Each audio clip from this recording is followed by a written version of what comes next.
historic legacy in this country. It is no easy journey to get to the White House, but Vice President Kamala Harris has persevered through it all and made her name known to the world.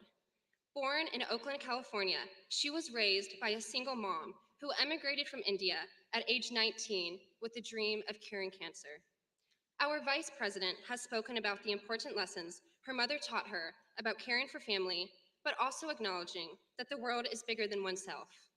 It is critical to be considerate and empathetic to all people, and it is a noble cause to fight for justice. This is why Vice President Harris stands for the people, as she has professed in court. Inspired by her mother, Vice President Kamala Harris served as San Francisco's district attorney and fought to provide first time drug offenders with education and job opportunities. Next, she was elected as California's Attorney General and focused on marriage equality, criminal justice transparency and accountability, and environmental issues. From 2017 to 2021, she served in the US Senate and quickly took action to advocate for immigrants, refugees, and dreamers. Additionally, she worked to battle food insecurity, enhance mental health care, confront the climate crisis, and more. All of her work in these different offices proved her dedication to listening to the concerns of Americans and gave her experience that made her a stellar candidate for her current position. Now, Vice President Harris holds the second highest office in the United States. When she was elected as vice president, she broke more than just one glass ceiling. She became not only the first female, but the first Black American and first South Asian American to hold this position.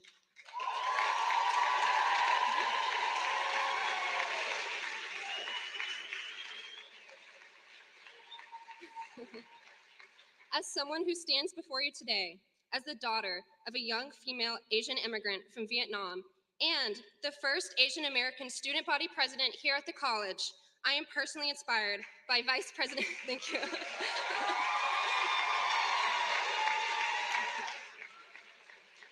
I am personally inspired by Vice President Harris's perseverance and am honored to have her visit our beautiful campus and listen to her plans to fight for our freedoms. Now, before our lovely Vice President comes on stage, I would like to introduce her wonderful co-moderators, beginning with a fellow Oakland native, who is now a Tennessee State Representative, Justin Jones.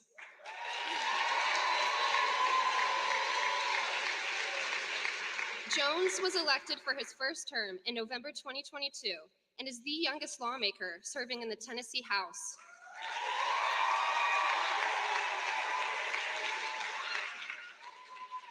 Prior to being elected, he was an activist, served on the board of directors of the Tennessee Healthcare Campaign, and led sit-ins and protests for racial justice.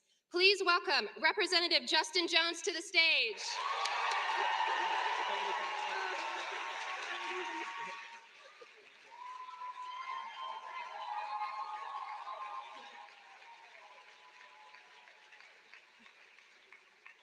Next, it is my pleasure to welcome our second amazing co-moderator, actress, activist, model, and digital star, Amelie Zilber.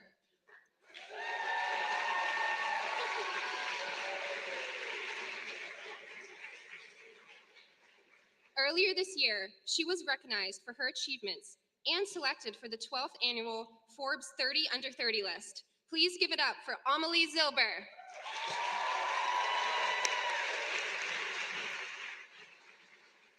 Finally, the moment you've all been anticipating has almost arrived. Vice President Harris recognizes the significance of motivating young students like ourselves and her commitment to securing fundamental freedoms and rights to all Americans. She has embarked on her Fight for Our Freedoms college tour in order to shine a spotlight on issues that impact young people and learn what topics are most important to us. As representatives of a college that is committed to academic excellence, a liberal arts education, diversity, equity, and inclusion, amongst other core values, we have an opportunity to share our concerns directly to a leader in the White House. Without further ado, on behalf of the College of Charleston it is my greatest honor to introduce to you to the Vice President of the United States of America, Kamala D. Harris.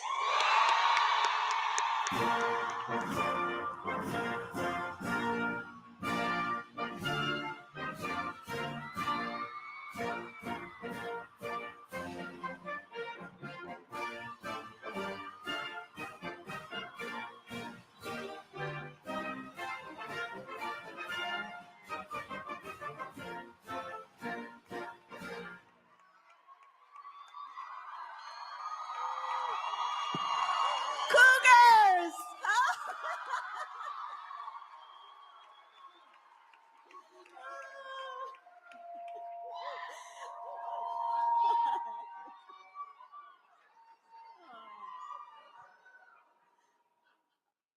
It's so good to be here.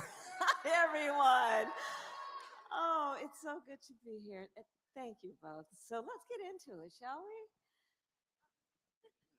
Well, this is beautiful energy we have here for Madam Vice President. Um, and so we're here to have a very exciting conversation because the Vice President's been very busy, traveling to 17 states, meeting with climate activists in Colorado and gun safety advocates in Virginia. And you've now been to over a dozen colleges because you're uplifting the voice of young people, of us, of our generation. And so I just want to ask, why are you going on this Fight for Our Freedom tour across the nation at such a time as this? Well, let me start by saying to Justin, I know that many of you probably watched his courage along with the other Justin and Gloria in Tennessee. And I talk about you behind your back all the time as an example of the extraordinary leadership coming out of your generation, all of you. And what it means to live at this moment in time, at the stage of life that you are in, and for you in particular, Justin, to be so extraordinarily courageous and selfless in how you have decided to lift up the voice and the condition of other people. So can you please, let's give it up for Justin. Truly. And Amelie, with all that you have going on, I mean, we have had so many conversations that have been about you using your voice, your celebrity, your fame to talk about real issues, difficult issues, and to ask and encourage people to be involved and engaged. And that makes all the difference in the world. So let's also please thank Amelie. Yeah.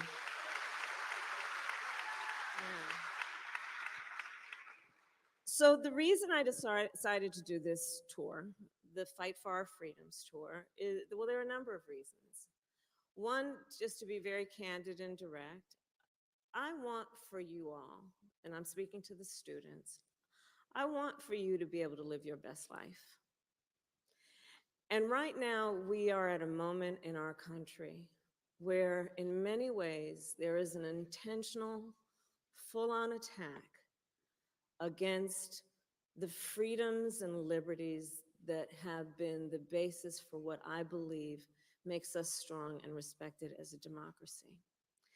And I do believe that your generation in particular has already had an extraordinary life where you have been confronted with issues that many generations before you haven't seen. You all have only known a climate crisis. You all have only known active shooter drills. You all became aware of injustices when you witnessed what happened to George Floyd. You all, in your lifetime, and in particular at this stage of your life, just witnessed the highest court in our land take a constitutional right that had been recognized, such that many of you will know fewer rights than your mother or your grandmother. And I also know that you all ain't having that, and that you are prepared to lead. That you are prepared to lead, and you're not waiting on other people to finally figure it out. you are prepared to step up and do what is necessary. And I am here then to applaud and encourage that and to say that our nation needs you. And I say that as Vice President of the United States. Our nation needs you. There is not a moment in the history of the progress of our country where there has been an expansion of right, a movement that has been about the fight for equality and liberty. Not a movement that was not in major part led by our students. And I think this is, again, one of those moments in the history of our nation where we not only need you, but you are going to lead the way. And when you all start voting in your numbers, so many of these things are going to take a complete turn for the better.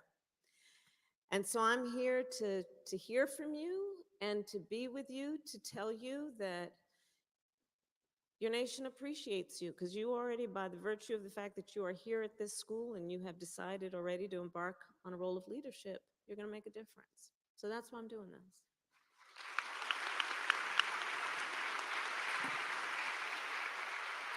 So you all heard the call to action from our Vice President. Young people, you don't have to wait till you graduate. It's your time now. And so we're going to take our first question because we want to hear from you, from a student here, Madison Meeks, if you'd come up and ask your question.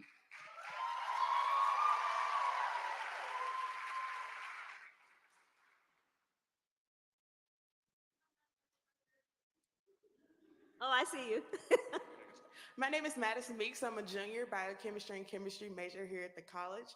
I just want to say thank you, and on behalf of Cluster 6 of the significant South Atlantic region of Alpha Kappa Alpha Sorority Incorporated, I wanted to welcome you here. Thank you. So I have a question for you. Voting rights have become a huge issue within the past couple of major elections. Many people and identity groups have been disproportionately affected by voting policies. What do you think about this issue, and what should be done to address it? I'm so glad you asked this question. And let's start by this. There are many ways that you will each make a difference in your community, in this country, in our world. And one of the ways you will make a difference, of the many ways, is to vote. And so I do encourage you to know that it is very powerful, that voice that you can express through your vote. Please, I'm going to give you a website, vote.gov, where you can figure out if you are registered to vote, and if not, register to vote and encourage your friends and family. But it really does make a difference. The other thing I would point out, and I think this is at the heart of that question, is there are folks who are intentionally trying to make it more difficult for you to vote. In states in our country where laws have been passed saying that if you go to, for example, a private college, then your college ID is not sufficient as ID for you to vote. In states like Georgia, where they pass laws that would say it's against the law to offer somebody food and water when they are standing in line to vote. What happened to love thy neighbor? The hypocrisy abounds, by the way. In 2020, in the height of a pandemic, young voters voted in historically record numbers. And it's because you voted. In fact, maybe I can see a show of hands. Who here voted in 2020 or in 2022? Okay, you made a difference. Because you voted in 2020, Joe Biden is president, and I am vice president of the United States.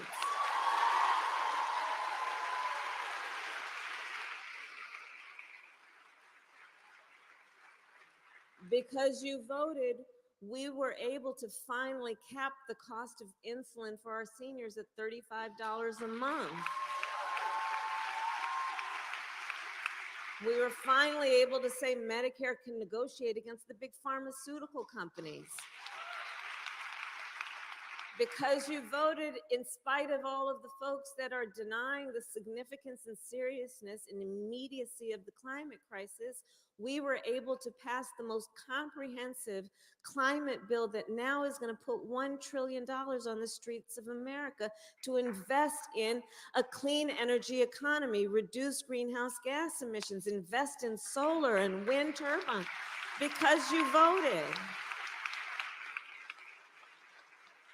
Because you voted and said student loan debt is no joke and we need to deal with that, we were able to put in place a policy that would give forgiveness of up to $20,000 for Pell Grant recipients. Sadly, the Supreme Court has disagreed with us, but we keep fighting on that, so much so that we have now just recently announced over $100 million, by my last estimate, of student loan forgiveness for student loan debt.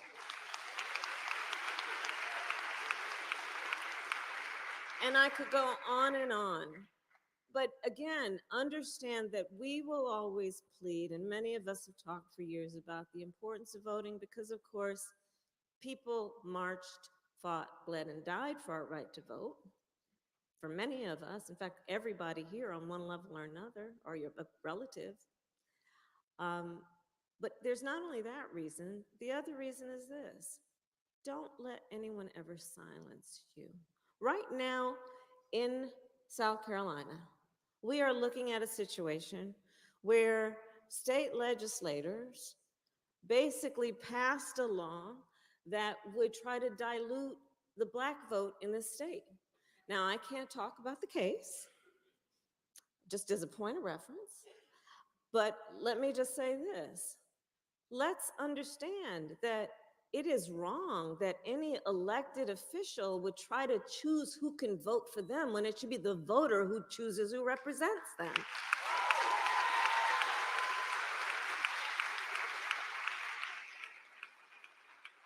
So I would say that, look, when we're talking about voting, it's critically important. They say that young people won't vote. They try to convince you that your vote doesn't matter. And know that that is just not true. It is part of the voice that you exercise every day, and it is critically important. And again, I will say, when you all start voting in your numbers, these issues like what we're doing about the climate crisis, what we're doing about freedom and liberty, choice, protection of all people's rights, LGBTQ rights, people's rights that are about freedom, we're going to see a sea change for the better.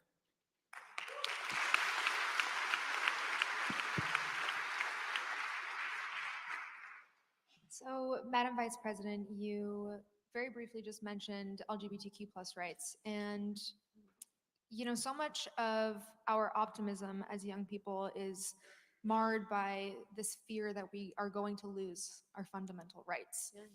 And I can't help but think of the 556 anti-trans bills that have been introduced this year alone, not to mention the 27, I believe, that have been introduced before Congress. And, you know, what the LGBTQ plus community really is one of the primary targets of this crusade of hate. And you have not shied away from this throughout your career. You have shown up for the LGBTQ plus community, and throughout your college tour travels, you have no doubt come across many different people, and I'm wondering what you have seen and what you can say to help us feel like we can keep fighting and fight stronger. Thank you, Amelie, and you've been a great and courageous voice on this. First of all, I strongly believe no one should be made to fight alone. We are all in this together. You know, there are some powerful forces right now that are really trying to divide our country. They're trying to distract us by suggesting we should go backward instead of forward. And so the first point I would make is we are all in this together, and no one should be made to fight alone, and no one should allow these haters to try and make people feel they're alone. You're right in terms of my background. I was very proud back in 2004. Some of you weren't even born, I know. back in the old days, 2004, I performed some of the first same-sex marriages in our country. In 2004, there were a whole lot of people saying that shouldn't be done. It's not right.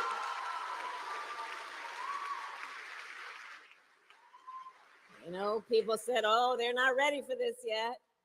But you see, I grew up the child of parents who met when they were active in the civil rights movement, when they were marching and shouting for freedom and equality.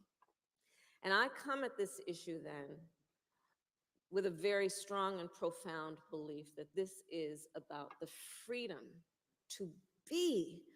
You know, when we're talking about the fight for our freedoms, just to break it down for a moment, it's the freedom to love who you love openly. It is the freedom to make decisions about your own body. It is the freedom to have access to the ballot box. It is the freedom and the right to have access to opportunity.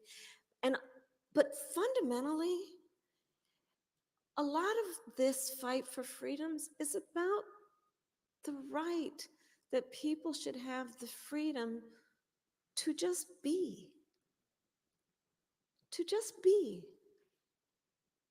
And be free from hate, free from attack, free from bullying, free from harm. And so I look at this issue of what's happening in terms of these attacks on our LGBTQ plus community. And I also think about it then in terms of 2004. So next year, it's actually going to be 20 years ago. And then I contrast that with, now that was not very long ago in the life of a human being who was deprived of those rights, okay? And I think about it in the context of what's happening in places like Florida right now. This don't say gay law. And here's how I think about it, because I would encourage the students when you are learning policy in class to always step back and think, how will this affect a real person? So here's how I think about this issue. The young teachers in Florida are in their 20s. And if they are in a same-sex relationship, they are literally afraid to put a photograph of themselves and their partner up for fear they may lose their job. Because they decided to take on one of the most noble professions anyone could engage in, which is to teach other people's children.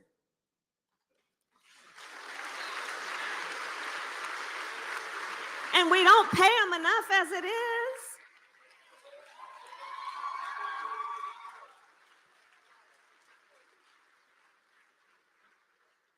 So I think about it that way. I think about it in terms of what we have seen as a rise in hate crime. People living in fear to just be. And it's very real. And we have to band together and speak up. So I'll tell you one of the things about me. So I'm kind of a nerd on certain levels about certain things. So here's one reveal. I love Venn diagrams. I love Venn diagrams. I'm telling you, whenever I'm facing like a conflict and I need to sort it out, give me a Venn diagram every day of the week, right? So I asked my team, I said, let's do a Venn diagram. Show me from which states are we seeing attacks on voting rights, LGBTQ rights, and reproductive health rights. And you would not be surprised to know there was a significant overlap. And so that's scary and obviously troubling, but there's also a bright side to that knowledge that we have, which is great. Coalition building opportunity. Let's bring together all the folks who've been fighting for voting rights, and the folks who've been fighting for LGBTQ rights, and the folks who've been fighting for reproductive health rights. Let's bring everybody together, because we got a lot in common, and there is strength in unity, especially in this environment where people are trying to divide us as Americans. That's how I think about it.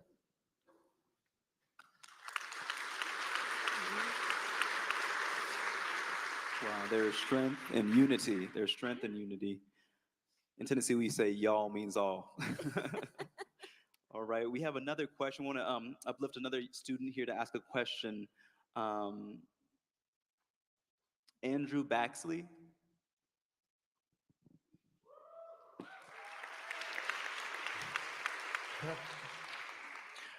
My name is Andrew. I am the president of the College Democrats here at the College of Charleston. I just want to say it is an honor and a pleasure to be speaking with you today. Thank you for your service and all that you do for this country. My question is, my friend Ava is worried about her right to seek reproductive health care in her future as a South Carolina resident, a Republican majority state. Why should someone like Ava trust you and President Biden to secure these fundamental rights, human rights? And what are the steps your administration is actively taking to secure these fundamental human rights? Right, this is great.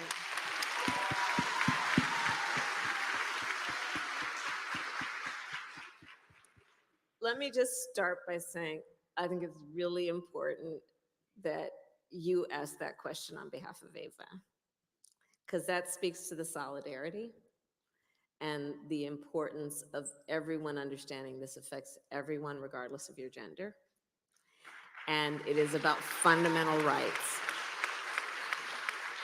So let's contextualize it, and then I will tell you President Biden and I are fighting in every way, but let's contextualize it. So just over a year ago, we witnessed the highest court in our land take a constitutional right that had been recognized from the people of America, from the women of America. And thereafter, states around our country, including this one, passed laws to restrict the ability of an individual to make decisions about her own body and her own future. And again, I say, let's understand this is not just an intellectual discussion. This is not just an academic discussion. Since that case came down from the Supreme Court last year, every day in America, people are silently suffering. Because here's what's been happening. There are being laws that are proposed and passed that, for example, make no exception for rape or incest. Now, we're going to have real talk here, okay? Everybody here's grown. So I'm going to I'll share with you a personal story. When I was in high school, I learned that my best friend was being molested by her stepfather. And I said to her, well, then you have to come live with us. I called my mother, and my mother said, yes, she has to come stay with us, and she did. As many of you know, I started my career as a prosecutor, and one of the main reasons I did is because I wanted to specialize and deal with crimes against women and children. And I did specialize in those cases for the majority of my career as a prosecutor.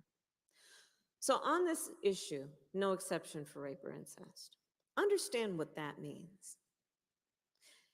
It is these so-called leaders, these extremists, saying to a survivor of an act of violence to their body, a violation to their body, that she does not have the authority and ability to decide what happens to her body next. That is immoral. That is immoral. And on this subject of access to reproductive care, to abortion care, let us all agree, one does not have to abandon their faith or deeply held beliefs to agree the government should not be telling her what to do.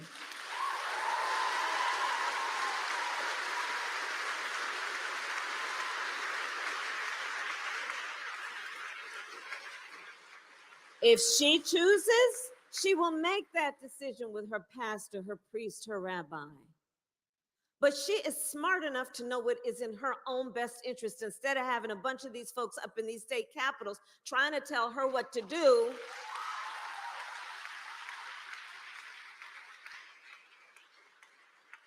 When if in fact you look closely at some of these laws, it becomes clear that these state legislators don't even know how a woman's body works. Take a look at what's happening here as evidence of that. passing laws to tell her what she can do before she probably even knows she's pregnant. So on this issue, it is a real issue affecting real people in real time in our nation. And we have to understand the urgency of our action to put back into law the rights that the court took away. And to do that, we have to elect people to the United States Congress, because they who just simply have to agree that they may have their personal beliefs, but agree that the government shouldn't be telling folks what to do. If we have that number in the majority, then we can pass a law that puts back in place the protections under the case that was called Roe v. Wade. And Joe Biden has been clear he will sign it. Elections matter.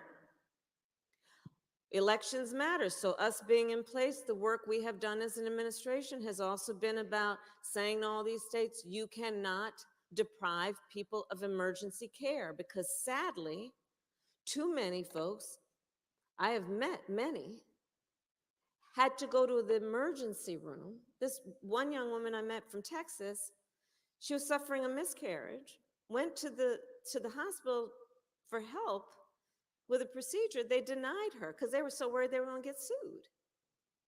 She then left, she came back, please help me, denied. It was only when she contracted sepsis that they helped her.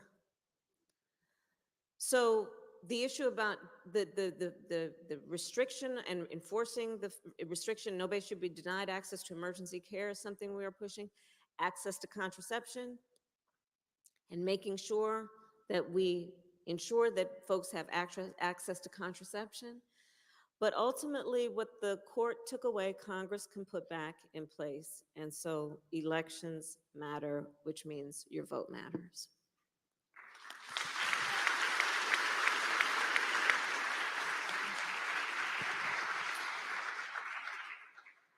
So, Madam Vice President, I'm going to ask a question about something that is very personal to us in Nashville.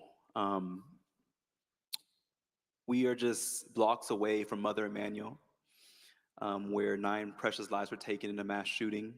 In the past few months, we've seen shootings at a Dollar General in Jacksonville, Florida. We've seen shootings at a university in North Carolina. Gun violence is the #1 cause of death of children in this nation. And it was really beautiful. I was at the White House with you all recently when you announced the Office of Gun Violence Prevention, something that young people have been asking for, and it was a beautiful day, but it was also a very somber day because all the families from Uvalde to Nashville were gathered there. And you know what happened in our state. In fact, you came to Tennessee when we were expelled for demanding my colleagues to act on this crisis of gun violence that is plaguing our nation.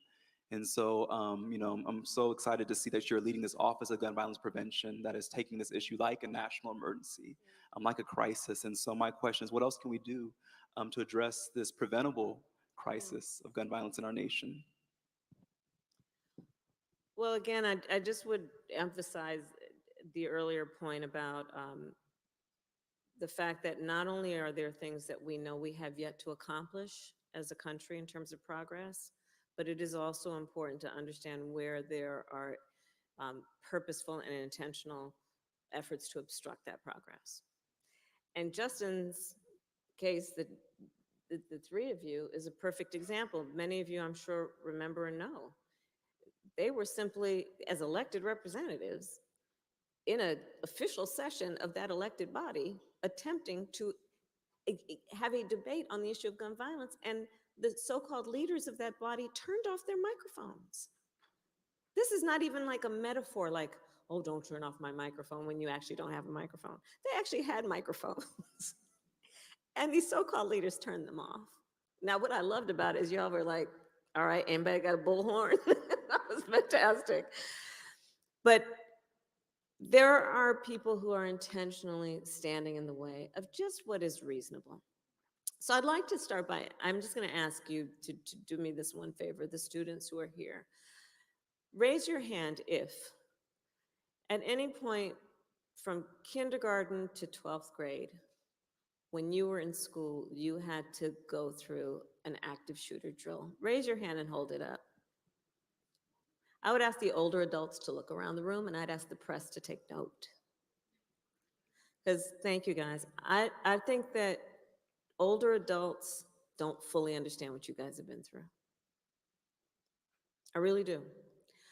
I once had a conversation with a student who, on this subject, said to me, yeah, I don't really like to go to fifth period. I said, why, sweetheart? Well, because in fifth period, in that classroom, there's no closet to hide in.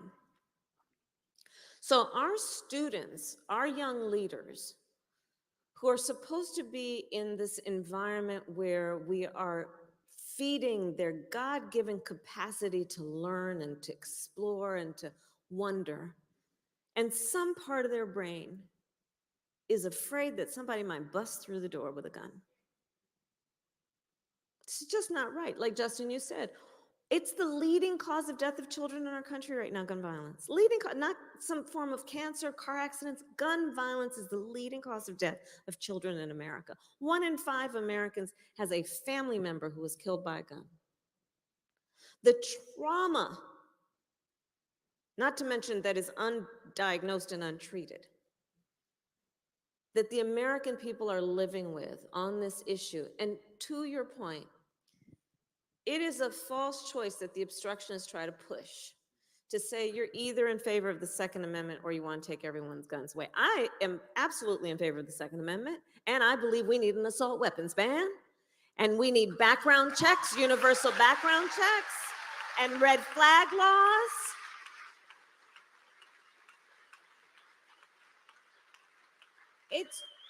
It's just reasonable. It's just reasonable.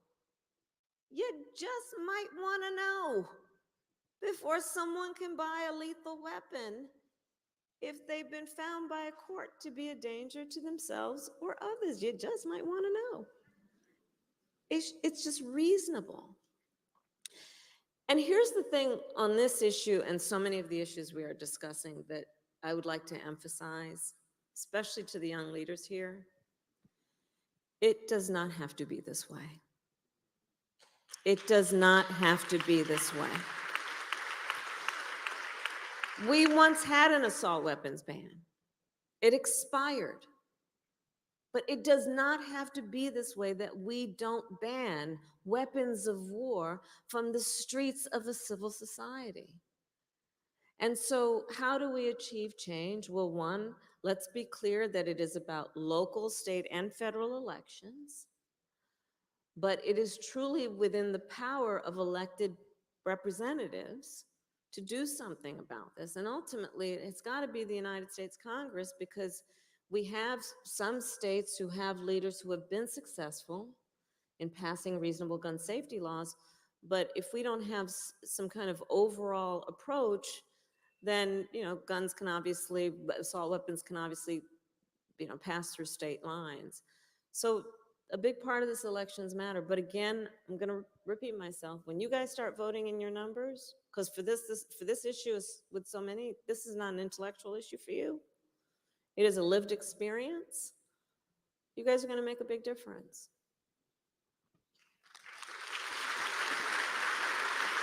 Wow. From Charleston to come to elementary in Nashville, it does not have to be this way. Thank you. We're going to take one more student question from Tyler Gadsden. Is Tyler here?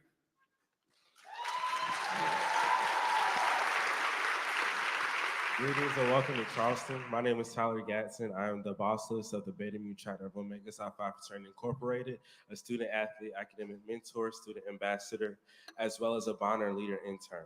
My question for you today is about climate change, and it is: what specific policies and initiatives is the government implementing to address the immediate as well as long-term impacts of climate change, such as sea level rise, which is what we see here in Charleston weekly, and even extreme weather events, and how are these being funded as well as supported? Yeah, this is a wonderful question. And thank you for your leadership in so many capacities. Thank you. Thank you.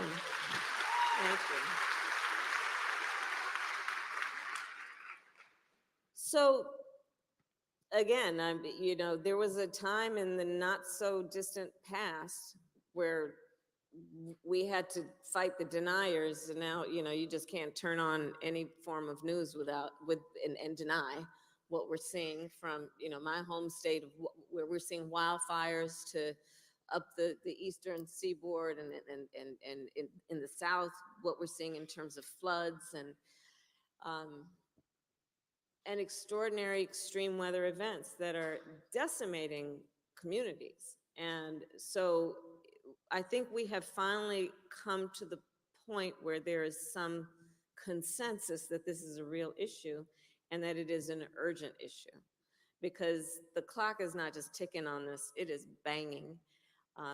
What we are seeing and witnessing in our own time in terms of the acceleration of this issue, whether it was here in South Carolina, remember the smoke from the Canadian wildfires, what we have seen in terms of flooding, which has an extraordinary impact, especially on low-income communities who don't have the capital and the ability then to recover as quickly. So the harm is very real, and the fact of extreme weather is very real. The fact of the connection between that and an increase in greenhouse gas emissions, the fact of the connection between human behaviors and greenhouse gas emissions, I do believe most people would agree is cannot be denied at this point. I think where the tension comes is in the sense of urgency and the commitment to do something, and be active and serious about it. Again, when President Biden and I came in, we decided to infuse a whole lot of resources and just leapfrog into this issue. We put $1 trillion, which is an historic amount of money, into what we need to do around resilience. So helping communities, because now it's kind of predictable who's going to have the extreme weather, helping them build up so that when the extreme weather happens, they won't be decimated and they can recover. Adaptation, same kind of thing, but also an investment in things like electric vehicles, an investment in wind turbines and solar paneling, an investment in, for example, HVAC systems. So we have a system that we've rolled out where homeowners and renters can get credit for a new HVAC system that is lower energy, and it actually improves the quality of the air that people are breathing. So these are some of the things we can do, but we have to do it with a greater sense of urgency. And I will say also that there are forces that don't want this to happen too quickly. And in particular, the big oil companies, who are very invested in a business model where they have made a ton of dough off of the status quo. And a transition into a new approach means that it's disrupting their business model. And, we all here know what gaslighting means, but also, we can talk about, there's the whole expression that's about what's happening in terms of, I think it's green lighting, but trying to suggest that they are doing something. So you can see a commercial like on YouTube or wherever, where brought to you by this oil company, and they'll show you like birds and grass. We care about the environment, but then if you look at where they're putting their money or putting their projections in terms of their investments, I think it's questionable whether they're doing it with the same sense of urgency about getting us to the point that we have a significant reduction of greenhouse gas emissions and that we accelerate the transition. The other point I will make here is it is a false choice to say that we either care about reducing the climate crisis or the economy. We can do both, and we're proving we can. What we have done in investing this $1 trillion has been about the creation of over 800,000 new manufacturing jobs in the country, in large part because of what we're doing around infrastructure and what we are doing to build up a clean energy economy. When we talk about the growth of a clean energy economy, there are so many of the professions and the skills that were required before that transfer immediately. You can't build up infrastructure around the climate crisis without electricians, without bricklayers, Without all of the folks who have the skills that have been building up for years, that are at the highest level of skill to do the work we need to do to actually reinforce our country and the world. So I would add that. And then my final point here is that we should always keep in mind also the issue of environmental justice, which is while the climate crisis impacts everyone, it does not do so equally. If we are talking about low-income communities, communities of color, immigrant communities, we see a higher impact because those communities just don't have the same resources to either be resilient or build back up after devastation. And so we need to take that into account. We talked about, and I know that the College of Charleston is very committed to DEI. You know, again, these forces, you know, coming out of Florida and other places that would say DEI is a bad thing. They're trying to do what they did with woke, with DEI, and say that it is somehow a bad thing to care about and talk about diversity and equity and inclusion. Well, on the environmental justice point, it's all about equity. And I'll simplify what this means. Equity is this. It's saying, yeah, we'd all agree that equality should be the goal. But if we think that by giving everyone an equal amount, we're going to achieve equal outcomes, it doesn't take into account not everybody starts out on the same base. So equity is about saying, let's give some consideration to that point. That not everyone starts out on the same base, but we do want everyone to have an equal opportunity to compete. And then the best will excel, but equal opportunity to compete. And a lot of what underlies the EJ, which is the environmental justice movement, is about equity and equitable outcomes. So thank you for that question.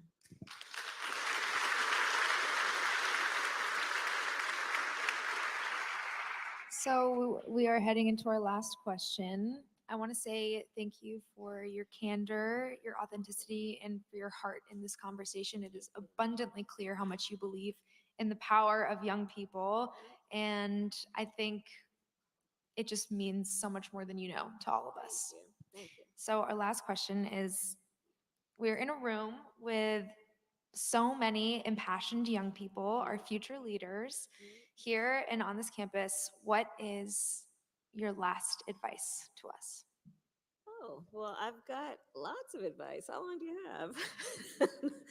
have? Let me start with this.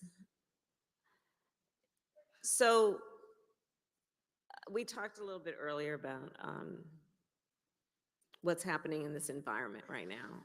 And, you know, and I am traveling the country and I'm traveling the world. And one of the things that I see happening that gives me great concern is there's almost this perversion about how we define strength, where some would suggest that it's a sign of strength based on who you beat down, instead of what I believe to be the true measure of strength, which is who you lift up. Some who would suggest that it is a sign of weakness to have some level of concern and compassion and care about the suffering of other people. When in fact, that's called empathy, and I do believe that the best and greatest leaders possess that quality, where they have some level of concern and care for the suffering of other people. So as you continue in your roles of leadership, I would advise that we have the ability to see it when we see it and know what's happening and call it out. I would encourage you each to know that you must have ambition, and it's a good thing. I encourage you to have ambition. I encourage you to see what is possible and what can be unburdened by what has been. I would encourage you to believe in what will make us great and strong as a nation through the lens of having some concern about our neighbor. I would encourage you to not listen when somebody says, well, nobody like you, or you're too young, or nobody like you has done something like that before. I would encourage you not to listen to that. I will tell you, I eat no for breakfast. I don't hear no. And I encourage you not to hear it. And I guess the final point I would make is this. So as vice president, I have now met with over 100 world leaders, presidents, prime ministers, chancellors, and kings. When we, as the United States of America, walk in those rooms, we walk in those rooms, chin up, shoulders back, with the self-appointed and earned authority to talk about the importance of democracies, rule of law, human rights. But here's the thing about being a role model, which everyone here knows. When you're a role model, people watch what you do to see if it matches what you say. My great concern and fear among the many about what is at stake is that somewhere there are authoritarian so-called leaders, dictators, who are looking at their people, looking, for example, maybe at the young women of their nation who are fighting for just the right to be educated. And they're saying to those who are fighting for liberty and freedom and equality and fairness and justice, well, you want to hold out the United States as your example? Look what's happening over there right now. And I say this to say that you all being engaged in fighting for fundamental freedoms is about your personal rights and future, your family, your neighbor, and it's going to have an impact on people around the world, very potentially, people you will never meet, people who may never know your name, but because of your activism and your engagement, will forever be benefited. So the advice there is know the power that you each have as individuals and the ferocious power you have as a community, as a collective, as a coalition to make a difference. And for all of those reasons, I thank you, I applaud you, and your nation is counting on you. Thank you all.